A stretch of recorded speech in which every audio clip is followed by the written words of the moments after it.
चिराग पासवान ने 7 सीटों पर अपने उम्मीदवार फाइनल कर लिए हैं। नमस्कार, द बिहारी टॉप देख रहे हैं। मैं हूं आपके साथ बिरजू सिंह। देखिए, एनडीए के अंदर कौन कितने सीटों पर चुनाव लड़ेगा यह लगभग तय हो चुका है। बस आधिकारिक तौर पर ऐलान होना बाकी है। हमने आपको पिछले वीडियो में बताया कि एनडीए के अंदर जो गणित तय किए गए हैं कि 102 सीटों पर जेडीयू लड़ेगी, 101 सीट भारतीय जनता पार्टी के खाते में गई है। चिराग पासवान को 23 से 24 सीट मिल रहा है। इसके अलावा उपेंद्र कुशवाहा को 8 और जीतन राम मांझी को 9 सीट जो है वो मिल गया है, ऐसा मानकर चला जा रहा है। चिराग पासवान की जो नाराजगी थी उसे भाजपा ने खत्म कर दी। चिराग जैसा चाहते थे वैसा एनडीए के अंदर में होता दिख रहा है।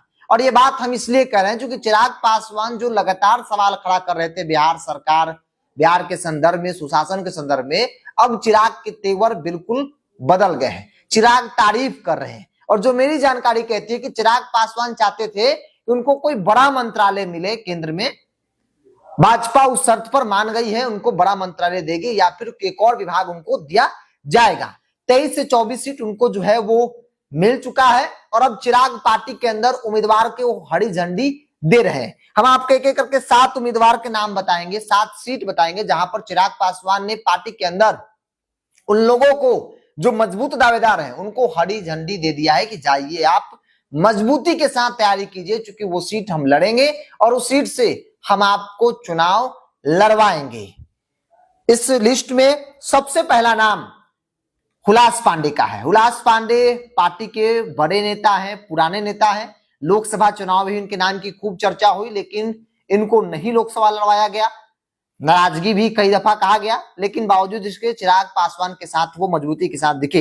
हुलास पांडे ब्रह्मपुर सीट से चुनाव लड़ेंगे, यह तय हो चुका है। हुलास पांडे को भी कह दिया गया है कि आप मजबूती से चुनाव प्रचार में लग जाइए, अभी से वो सीट हम लोगों को मिल गया है और उस सीट से हम आपको उम्मीदवार बनाएंगे। इसके अलावा राजू तिवारी है गोविंदगंज से, राजू तिवारी भी लड़ेंगे, एनडीए के टिकट पर लड़ेंगे, लोजपा रामविलास के टिकट पर लड़ेंगे, यह तय हो चुका है। इसके अलावा तीसरा नाम अत्री है। अत्री से अरविंद सिंह को हरी झंडी दे दिया गया है। अत्री अरविंद सिंह लड़ेंगे। अरविंद सिंह पार्टी के पुराने नेता है, पहले भी चुनाव लड़े, विश्वास पात्र में से एक है चिराग के, और अत्री सीट से अरविंद सिंह को हरी झंडी दे दिया गया है। इसके अलावा सुरेंद्र विवेक है साहेबपुर कमाल, वो वहां से लड़ेंगे। अभिमन्यु यादव फतुआ से लड़ेंगे।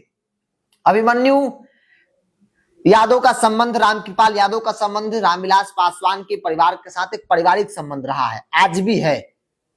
चिराग पासवान के साथ अभिमन्यु यादव के अच्छे संबंध हैं और एक कारण यह भी है कि अभिमन्यु को फतुआ सीट से चिराग जो है लड़वाएंगे और अभिमन्यु यादव फतुआ सीट से युद्ध स्तर पर तैयारी उनकी चल रही है। सालों से वो मेहनत कर रहे हैं, युवा हैं, युवाओं की उनके पास फौज देखने को मिलती है और इसका फायदा भी चिराग को मिल सकता है। फतुआ सीट यादव की बड़ी आबादी है और उस सीट से चिराग जो है वो अभिमन्यु यादव को उम्मीदवार बनाएंगे। ये बात अब जो है खुलकर सामने आने लगी है। अभिमन्यु फतुआ सीट से अपनी तैयारी को और कई गुना मजबूती के साथ करना जो है वो शुरू कर दिए हैं। इसके अलावा छठे नंबर पर अरुण भारती है, सिकंदरा।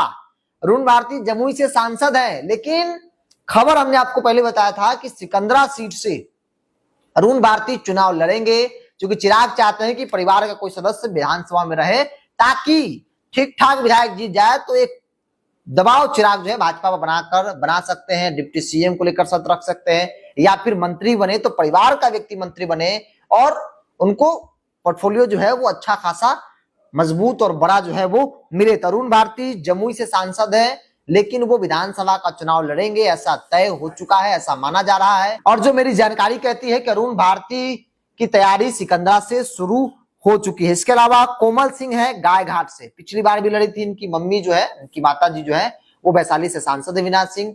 इसके अलावा इनके पिताजी जेडीयू के एमएलसी है वहां के, और गायघाट से कोमल सिंह चुनाव लड़ेंगी, ऐसा तय हो चुका है। देखिए, चिराग पासवान को लेकर जो परसेप्शन बना है राजनीति में, उस परसेप्शन को बदलने की भी जिम्मेवारी चिराग पासवान के कंधे पर इस बार है, क्योंकि लोकसभा चुनाव में आरोप लगा कि चिराग ने अपने निजी फायदे के लिए सीट जो है वो पार्टी के कार्यकर्ता को न देकर, उम्मीदवार न बनाकर बाहरी लोगों को उम्मीदवार बनाया, जिसका खामियाजा भी चिराग को भुगतना पड़ा।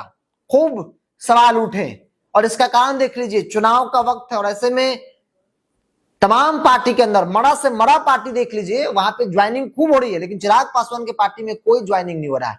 कारण क्या है?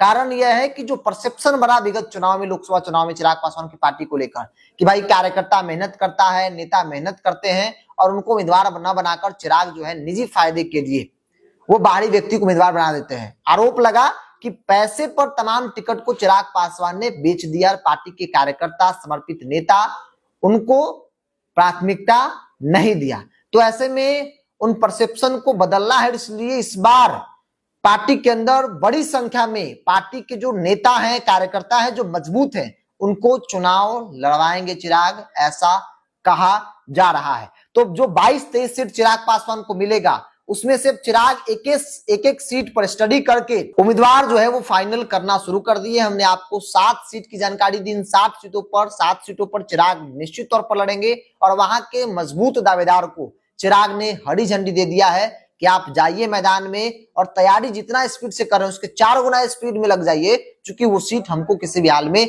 जीतना है। तो मेरी जो जानकारी है उसके अनुसार 7 सीटों पर चिराग ने हरी झंडी उम्मीदवारों को दे दिया है। एक हुलास पांडे, दूसरा राजू तिवारी, अरविंद सिंह, सुरेंद्र विवेक, अभिमन्यु यादव पार्टी में नहीं है, बावजूद इसके वो लड़ेंगे क्योंकि संबंध है और वो मजबूत भी है। फतुआ में यादव को, चूंकि वो यादव का आरजेडी की सिटिंग सीट है, यादव वहां से विधायक है, तो ऐसे में चिराग भी चाहते हैं कि यादव सीट पर यादव उम्मीदवार उतारकर यादव का वोट काटा जाए और अभिमन्यु यादव अगर उतरेंगे तो वहां पर अगर 50%, चूंकि 50% अभिमन्यु काट सकते हैं, युवाओं में इनकी अच्छी पकड़ है, तो कोई बड़ी बात नहीं है कि 50% यादव का वोट काट ले। अगर 50% काट लेते हैं तो बहुत आसानी से बड़े मार्जिन के साथ एनडीए जो है यादव बहुल इलाके में आरजेडी के सिटिंग सीट पर झंडा गाड़ देगी। अरुण भारती हैं और गायघाट से कोमल सिंह है। तो इन 7 नामों पर पार्टी के अंदर मुहर लग गई है और इन 7 नामों को, इन 7 चेहरों को हरी झंडी जो है वो दे दिया गया है। बहरहाल आप क्या मानते हैं? आप अपनी राय को कमेंट्स बॉक्स में रखिए। इस पूरी रिपोर्ट में इतना ही। बहुत बहुत धन्यवाद।